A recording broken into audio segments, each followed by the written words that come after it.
Le match d'hier n'était pas juste un retour au Camp Nou. Ce n'était pas juste une victoire. Ce n'était même pas juste un 4-0. Hier soir, ce que le Barça a montré, c'est peut-être le premier vrai signe que quelque chose de grand est en train de renaître. Parce que ce qu'on a vu, ce n'est pas seulement du football, c'est une transformation, une métamorphose totale. Un Barça qui semble avoir récupéré son âme, son identité et sa fierté, comme si le retour au Camp Nou avait réveillé tout ce qui dormait depuis trop longtemps. Mais attention, derrière cette soirée parfaite, derrière les buts, les chants et la fête, se cachent des vérités fortes, des tensions, des révélations internes, et une polémique déclenchée par Nico Williams qui a jeté de l'huile sur le feu. Et crois-moi, ce qui s'est passé après la rencontre, ce que certains joueurs ont laissé entendre et ce que le vestiaire du Barça a ressenti, personne ne te l'a encore raconté comme ça. Hier soir, le Camp Nou n'a pas juste été un stade. C'était un signal envoyé au monde entier. Et dans cette vidéo, on va tout décortiquer. Commençons par le terrain. Dès le coup d'envoi, on a compris que quelque chose avait changé.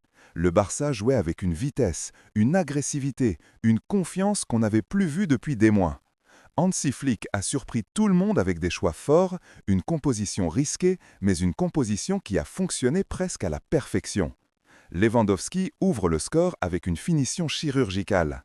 La passe, le mouvement, la lucidité, tout était propre. Ensuite, Lamine Yamal, face au double marquage, a trouvé Ferran avec une précision qui prouve à quel point ce gamin voit le jeu différemment. Puis Fermín López, insaisissable, irrésistible, vient enfoncer le clou. Et enfin, Ferran termine le travail avec un doublé dans un Camp Nou qui explosait de joie. Mais au-delà des buts, ce sont les attitudes qui ont marqué. Les jeunes ont joué sans peur, les cadres ont imposé le rythme.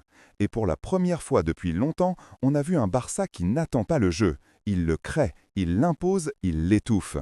Et pendant que le Barça rayonnait hier, dans les bureaux, Deco, lui, était déjà sur un autre front.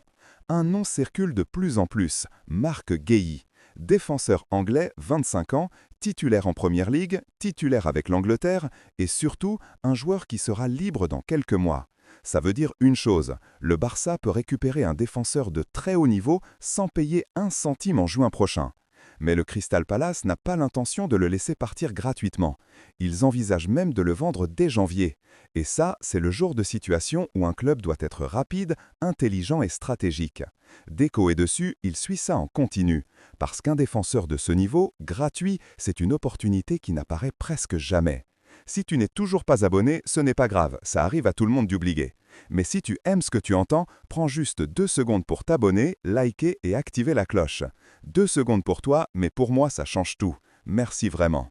Revenons au match, parce que l'analyse individuelle raconte encore mieux l'histoire d'hier. Johan Garcia, calme, propre, 2 arrêts cruciaux, une autorité rare pour son âge. Condé, concentré, solide, intelligent, il a complètement éteint Nico Williams. Cubarsí, irréel. Lecture de jeu, maturité, précision, tout était maîtrisé. Gérard Martin, polyvalent, fiable, jamais en difficulté. Baldé, percutant, explosif, de retour à son vrai niveau. Eric Garcia, première mi-temps hésitante, deuxième mi-temps magistrale. Fermín, inarrêtable, agressif, inspiré. Dani Olmo, maître du tempo, créateur d'espace. Lamine Yamal, talent pur, vision, créativité, prise de risque permanente. Ferran Torres, confiance totale, 2 buts, un match lumineux. Lewandowski, expérience, efficacité, leadership. Les remplaçants, sérieux, impliqués, tous utiles. Et Rafinha, ovationné, affamé, proche de marquer un but monumental. Ce Barça-là n'a pas gagné par hasard. Il a gagné parce que chaque joueur avait une mission, une discipline, un engagement. Et ça vient d'une seule chose. L'équipe est en train de comprendre ce que Flick veut réellement. Mais hier soir, la partie la plus commentée n'est pas venue du Barça. Elle est venue d'un joueur de l'Athletic Club, Nico Williams. Après la rencontre, un journaliste lui demande ce qu'il a pensé de l'ambiance, de l'intensité et surtout de la manière dont le Barça l'a chambré durant le match. Sa réponse a glacé tout le monde. Il dit « Ça ne m'a rien fait, je m'y attendais. Ils m'accrochent parce que ça leur fait mal de ne pas pouvoir m'avoir dans leur équipe. » Une phrase lourde, une phrase qui résonne comme une provocation. Une phrase qui, pour beaucoup, masque autre chose, de la gêne, du regret ou simplement de l'orgueil blessé. Parce qu'on le sait tous, cet été, il a joué avec le Barça.